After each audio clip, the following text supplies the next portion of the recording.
So hello guys, कैसे आप सभी लोग। Welcome back to another video.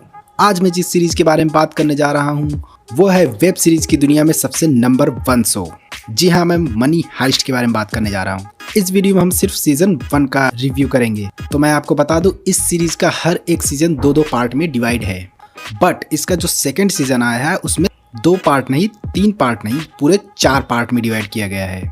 Second season के 2 part normal first and second part के जैसे ही हैं, बट थर्ड पार्ट जो बनाया जा रहा है वो 5-5 एपिसोड करके बनाया जा रहा है। अभी तक पार्ट 5, जिसे आप सीजन 2 का पार्ट 3 कह सकते हैं, उसके सिर्फ 5 एपिसोड आए हैं। नेक्स्ट 5 एपिसोड 3 दिसंबर को अपडेट किया जाएगा। तो अगर आप ये सीरीज देखने का सोच रहे हैं तो इस रिव्यू को एक बार जरूर देख लें।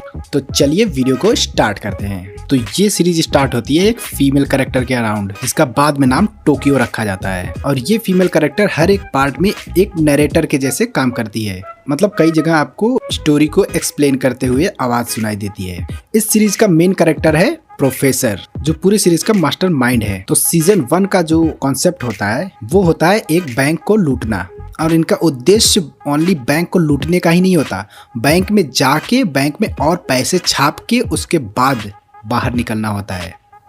लेकिन ये काम इतना भी इजी नहीं था। तो चलिए सबसे पहले सारे कैरेक्टर्स के बारे में मैं बता देता हूँ जो प्रोफेसर मिलके टीम बनाता है। सारे किसी न किसी क्रिमिनल केस में पुलिस के हत्थे चढ़ चुके होते हैं, या फिर कुछ पुलिस के मोस्ट वांटेड लिस्ट में शामिल होते हैं। सबसे पहले मेन कैरेक्टर जो होता है प्रोफेसर का, जो इस पूरे प्लान का मास्टर माइंड होता है, जिसने सारे पॉसिबिलिटीज पहले से ही तय कर रखी होती है कि अगर ये होगा तो हमें ये करना है, ये होगा तो हमें ये करना है। इसमें प्रोफेसर का एक रियल नेम भी होता है जो सर्जियो होता है। बाद में जब पुलिस ऑफिसर्स बहुत ज्यादा पता लगाते हैं तब इस नाम को रिवील किया जाता है। एंड नेक्स्ट कैरेक्टर होता है टोक्यो का, जो लूटपाट में माहिर होती है, जो अपने बॉयफ्रेंड के साथ मिलकर लूटपाट करती थी और एक रॉबरी में उसके बॉयफ्रेंड को गोली मार दी जाती है और मर जाता है। उसके बाद टोक्यो अकेली हो जाती है। उसके बाद प्रोफेसर इस हाइस्ट के लिए उसे अप्रोच करता है। उसके बाद अगला कैरेक्टर आता है बर्लिन का। ये कैरेक्टर आपको पूरी सीरीज में कहीं भी बोर नहीं करता और पूरे सीरीज को इंटरेस्टिंग बनाने में इस कैरेक्टर का सबसे मेन रोल होता है। बर्लिन के बारे में पहले पार्ट में आपको कुछ नहीं पता चलेगा कि कौन है, कहाँ से आया है, लेकिन सेकेंड पार्ट में आपको दिखा दिया जाता है कि ये प्रोफेसर का ही भाई है,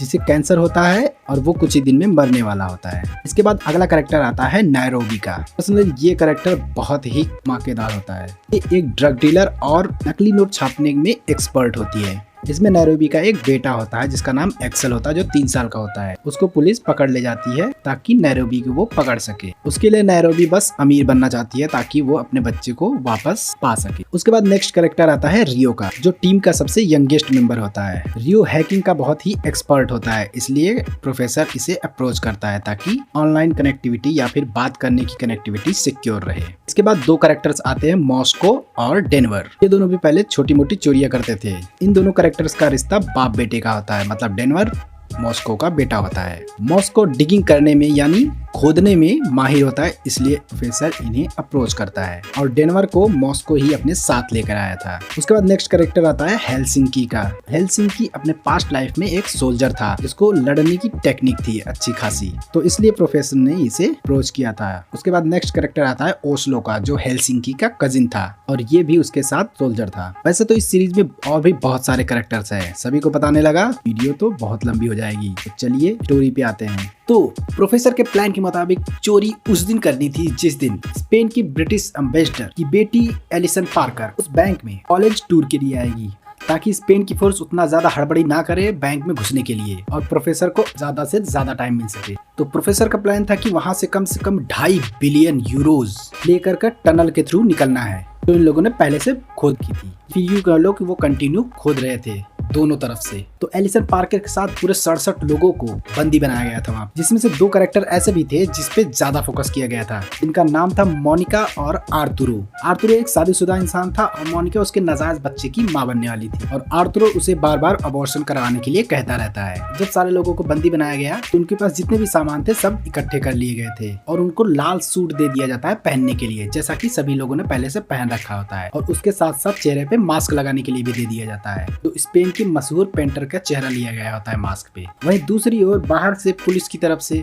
लीडर होती है, वो प्रोफेसर के साथ नेगोशिएट करने की कोशिश करती है, जिसका नाम होता है रकेल। तो प्रोफेसर का प्लान था कि किसी को भी चोट नहीं पहुंचानी है, लेकिन पुलिस को डराने के लिए एक ओपन फायरिंग में रियो को गोली लग जाती है, जिससे गुस्से में आकर टोक्यो एक पुलिस वाले को गोली मार देती है। तो बैंक के अंदर से बर्लिन जो है पूरी टीम को लीड कर रहा था। इसकी वजह से टोक्यो और बर्लिन में बहस हो जाती है और बर्लिन टोक्यो को बांधकर बैंक के बाहर फेंक देता है, जिसकी वजह से पुलिस उसे पकड़ लेती है। प्रोफेसर के पास इसका भी प्लान था कि अगर कोई पकड़ा जाता है तो उसके बाद क्या करना होता है। इस तरीके से टोक्यो बचकर फिर वापस घूम के बैंक में आ जाती है। टोक्यो को बचाने के चक्कर में मॉस्को को गोली लग जाती है, जिसकी वजह से वो मर जाता है। और इधर आर्थुरो एक मोबाइल चुराने में कामयाब हो जाता है। तो मोनिका को देकर बोलता है कि कॉल करने के लिए पुलिस को, लेकिन बर्लिन उसे पकड़ लेता है। वो डेनवर को ऑर्डर देता है कि वो मोनिका को खत्म कर दे। डेनवर उसे नहीं मार पाता, जाकर एक सेफ में छुपा देता है। वहाँ से इनके बीच लव अफेयर्स शुरू हो जाते हैं।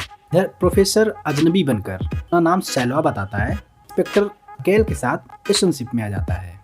लेकिन रकेल को एक न एक दिन तो पता चलना ही था और वो दिन आ गया। लेकिन तब तक बहुत देर हो चुकी थी। रकेल प्रोफेसर से प्यार करने लगी थी, जिसकी वजह से उसको पुलिस के हवाले नहीं किया और वहीं बंदी बनाकर रख लिया। लेकिन प्रोफेसर वहां से भी भागने में कामयाब होता है। तो पूरे 128 घंटे की हाइस्ट के बाद ये केवल 984 मिलियन यूरोज ही इकट्ठा कर पाते हैं ले जाने के लिए। तो टनल के थ्रू निकलते वक्त पुलिस उन्हें चारों तरफ से घेर लेती है, जहाँ बर्लिन उन्हें बचाते बचाते अपनी जान गंवा देता है। जहाँ अब तक ओस्लो, मॉस्को और बर्लिन तीनों मारे जाते हैं और बाकी सब उस बैंक से एस्केप होने में कामयाब हो जाते हैं। यहाँ दूसरी तरफ दिखाया जाता है कि जब रकेल प्रोफेसर के साथ रिलेशनशिप में थी तो प्रोफेसर ने उसे 4 फोटोज दी थी, जिसके बैक साइड को अगर ज्वाइन कर दें तो एक मैप तैयार होता था, जिस मैप का मतलब था कि ये चोरी करने के बाद यहीं जाके रहने वाले हैं। उसके बाद रकेल वहां जाती है और प्रोफेसर से मिल जाती है और उनकी टीम को ज्वाइन कर लेती है और यहीं पे सीजन 1 खत्म हो जाता है। तो बस आज की वीडियो में बस इतना ही। मिलते हैं अपनी अगली वीडियो में एक नए सीजन के साथ। अगर वीडियो में कुछ अच्छा लगा हो तो लाइक कर देना, चैनल पे नए हो तो सब्सक्राइब करके ही जाना, क्योंकि मैं ऐसी वीडियोस आगे लाता रहूंगा। तो चलिए मिलते हैं अपनी अगली वीडियो में, तब तक के लिए